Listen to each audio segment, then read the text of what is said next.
એસીબીએ લાંચિયા અધિકારીઓ પર લાલ આંખ કરી હોય તેવું લાગી રહ્યું છે। એક જ મહિનાની અંદર એસીબીએ અપ્રમાણસર મિલકતનો આ બીજો ગુનો ક્લાસ 1 અધિકારી પર નોંધ્યો છે।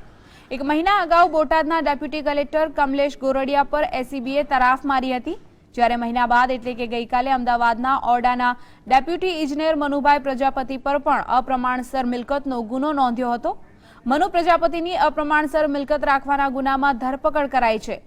એસીબીની ટીમને મનુ પ્રજાપતિ પાસે ₹2.90 કરોડનો બંગલો અને ₹1.71 કરોડની જમીન હોવાના પુરાવા પણ મળતા એસીબીએ તપાસ હાથ ધરી હતી અને ગઈકાલે મોડી રાત્રે ઓરડાની ડેપ્યુટી ઇજનેર મનુ પ્રજાપતિની એસીબીએ ધરપકડ કરી છે અને એસીબીને આશંકા છે કે આગળની તપાસમાં બીજી ઘણી બેનામી મિલકતની વિગતો બહાર આવે તેમ છે।